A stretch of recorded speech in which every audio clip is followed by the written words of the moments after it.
Well, let's talk about two categories that are sort of relatively new, but kind of end up lumped together, which is data centers and infrastructure. So 2020 NAREIT numbers for returns on data centers up 21%. So, obviously this was one of those areas with the work from home stocks. For 2020, the infrastructure REIT returns were up 7.3%. So I think that some of the data centers that boomed during the middle of the summer, there seems to have been a little bit of a work from home penalty that has sort of happened at the same time we got the vaccine bump for things like retail and hospitality. We got a little bit of a vaccine penalty on some of the stocks that were going up during the pandemic. Yeah, and data centers are definitely among those. I mean, the pandemic just really just amplified the need for great places for the internet to live. Which, if you're not familiar with what a data center is, it's essentially the home of the internet. Every time you access a web-based program like we're doing right now, every time you upload photos to your social media, every time you stream something on the internet, that all has to physically live somewhere. And that's where data centers come in. There has never been more data flowing around the world than there was in 2020.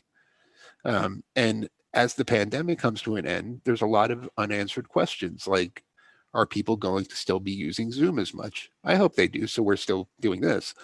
But I mean, are people still going to be working at home as much? Or people still going to be streaming as much now that they can go out and do things? So there's a lot of unanswered questions when it comes to the need for just how much growth there is going to be in the near term for data centers. Well, we've got a couple of questions on a couple of the data center and communication REITs. Randy asks about AMT, which is American Tower, and says AMT is a great opportunity that has had a downward slope for over 6 months. It doesn't pay as large a dividend as far as REITs grow. Can you discuss what you think is the reason for the downward slope? AMT is American Tower. I'd advise you to zoom out on your chart a little bit. If you look over the past 5 or 10 years, American Tower has been a massive outperformer as the need for communications infrastructure has just exploded, not just in America, but all over the world. American Tower is the one that's really a worldwide company. I mean, they have operations literally on almost every I think other than Antarctica, they're all over the world. So they are a huge company. They've done phenomenally well lately. They don't pay a large dividend because they're valued like a growth company because they have been a growth company. Generally, growth stocks don't pay dividends on par with value stocks, which most REITs are value stocks. So the reason for the downward slope, I would say, is more of just kind of a sector rotation out of the stay-at-home stocks, which American Tower is definitely one of, into the kind of reopening stocks. Now, as to 5G play, I think there is a ton of growth potential over the next few years as networks build out, and they're going to benefit from a much longer tailed growth trend than some of the more domestic players, just because in the emerging world, this is going to take years and years and years to play out the 5G rollout. 5G technology, I'm not a tech expert by any means, but 5G technology generally requires smaller antennas, which they call small nodes, at kind of closer together than previous versions of technology. So they're going to have to build out kind of the closeness of their networks, I guess you would say. So there's definitely some opportunities to grow. It's definitely a compelling 5G play. I think it's more, like you said, during the pandemic and during the stay-at-home months, the stock might have gotten a little overheated, just like a lot of these stay-at-home plays. But like if you zoom out on your chart, you'll see that it didn't give back that much of its gains. It's really done phenomenally well over the past few years. Absolutely. And we've also got a question from Nadia who gives the tickers of some of our favorites in this space. So she asked for her thoughts on AMT, which we just talked about, DLR, which is Digital Realty Trust, which is a data center REIT, CCI, which is Crown Castle, and then EQIX, which is Equinix. So those are pretty much all ones that we've talked about a lot and really like as very strong companies. Yeah, and American Tower and Crown Castle are the two leading telecom infrastructure REITs. Crown Castle is much more of a domestic play, and Crown Castle is more of a play beyond just the towers. I mean, American Tower, as the name implies, is a tower company. Crown Castle has 80,000 miles of fiber optic network.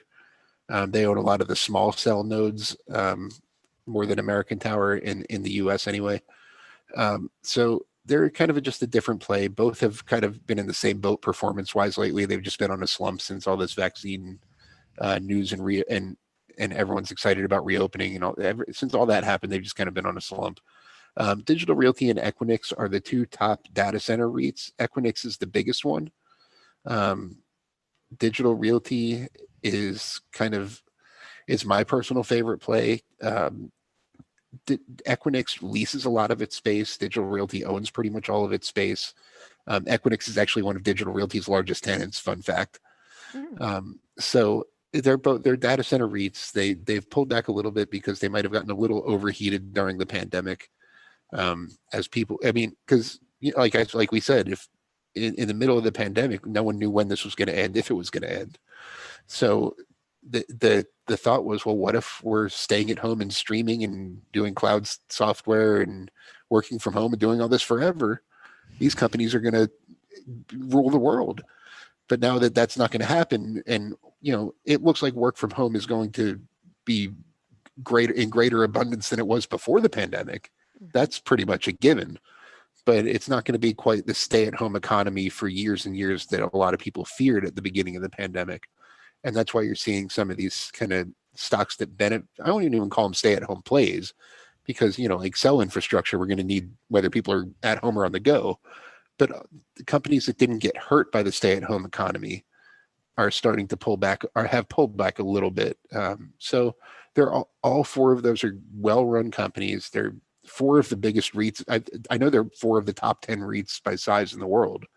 All of them are great companies. All of them have a lot of growth going for it. I can't imagine anyone disrupting any of them other than the other one. I can't imagine anyone coming along and disrupting American Tower or Crown Castle for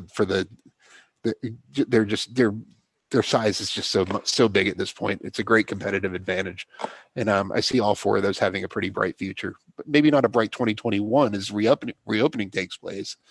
But as far as the long term, 2021 might be a nice opportunity to buy some of them as they kind of calm down.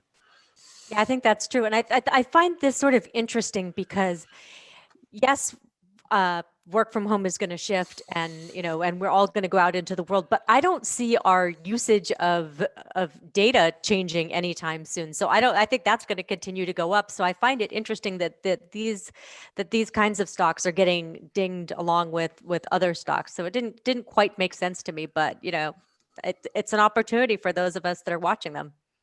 Yeah, it's just kind of, I mean, the market, if money flows out of one sector, it's got to come from somewhere. Or if the money flows into these reopening stocks, it has to come from somewhere. And it's putting selling pressure on some of these stocks that like their business is held up. Like I said, I wouldn't even call all those stay-at-home stocks just because they're just needed no matter what. But if it's a sector rotation, and that can create good buying opportunities. Exactly. PM also mentions that AMT is also pursuing edge computing markets near its towers as part of its 5G rollout. Yeah, edge computing is definitely a trend. I mean, Fastly is this is a real estate show, but Fastly is the big company in that space that everyone's talking about right now. The general idea is you bring the access points closer to their final locations, and it makes the internet run faster. Is kind of the short explanation of it.